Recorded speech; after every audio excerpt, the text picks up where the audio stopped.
Pump के लिए jail में जो प्रस्तावित जगह है, यहाँ पर 250 पेड़ खड़े हुए हैं और यहाँ पेट्रोल पंप बनता है तो यहाँ पे 125 फलदार पेड़ जा रहे हैं, जिनमें जामुन और आम के हैं जो फलों से लदे हुए हैं, आप देख भी सकते हैं। और जब हमने यहाँ पर पेड़ लगाए थे तब तो उन्होंने नहीं कहा था कि हम इस तरीके से काटेंगे। जब काटना ही था तो फिर यहाँ पे पेड़ लगवाए क्यों हमसे। और सीकर जेल में हम पिछले कई सालों से काम कर रहे हैं और आज यहाँ पर 2000 प्लस जो हमने पौधे लगाए थे वो आज सीकर जेल राजस्थान की सबसे हरी भरी जेलों में आते हैं।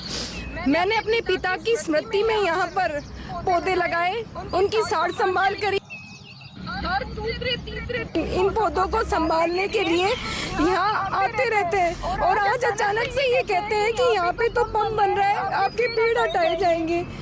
मतलब मैं यही कहना चाहती हूँ कि थोड़ी बहुत भी इंसानियत है आप में बची है कि नहीं बची, कि कैसे कोई पेड़ों को ऐसे यूं ही जब चाहे जब काटो और बनाओ। व्यवसायिक गतिविधि का संचालन करने के लिए आप पेड़ काट रहे हैं।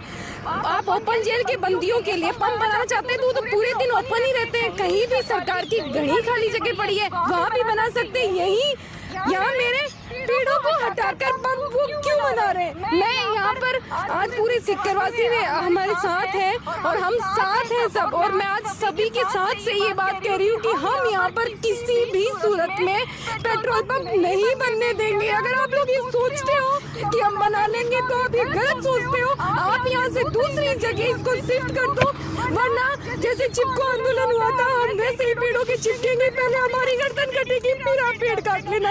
हम बिल्कुल भी ऐसा नहीं होने देंगे। मैं अब ये चेतावनी है आपको, अगर आपने 7 दिन में ये जो फैसला आपने नहीं बदला तो आप इसका अंजाम बहुत बुरा होगा। हम बिल्कुल भी नहीं बनने देंगे, आप दिमाग से ये चीज़ निकाल दें। मेरा नाम महावीर जांगीड़ है। मैं देख रहा हूँ कई दिनों से हम आंदोलन भी कर रहे हैं। यहाँ पर पत्रिकाओं में जितने भी यहाँ अखबार है उनमें आ रही है, चैनलों पे न्यूज़ चल रही है। तो ये सरकार मुझे लग रही है या तो गूंगी है या फिर बहरी है, इनको सुनाई नहीं देता। इतने लोग आत्मदाह के ऊपर यहाँ पर आके खड़े हो गए, इतने इतने बड़े आंदोलन कर रहे हैं फिर भी सरकार सुन रही। तो ये बड़ा चिंता का विषय है। फिर यहाँ पर कहाँ लोकतंत्र है, जो प्रजा की बात ही नहीं सुनी जाती, तो फिर ऐसी सरकार को बैठ कर क्या फ़ायदा है।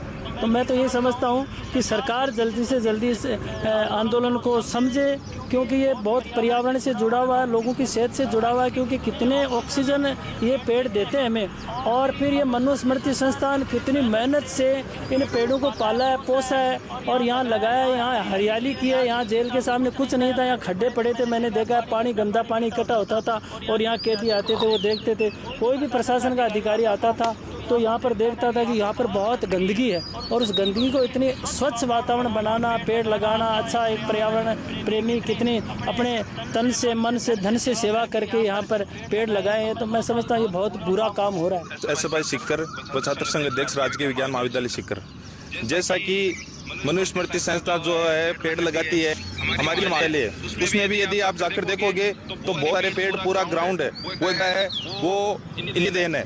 लेकिन इन्होंने सोचना चाहिए कि अभी जेल के सामने जो पेट्रोल पंप बन रहा है उसके लिए जेल के सामने से बहुत सारे पेड़ काटे जा रहे हैं। लेकिन वर्तमान परिस्थिति दिन प्रतिदिन जिस प्रकार ग्लोबल वार्मिंग बढ़ रही है उसको देखते हुए यहाँ से पेड़ तो बिल्कुल भी नहीं काटने देंगे। यदि इसके लिए किसी भी हद तक हमें जाना पड़ेगा तो हम जाएंगे।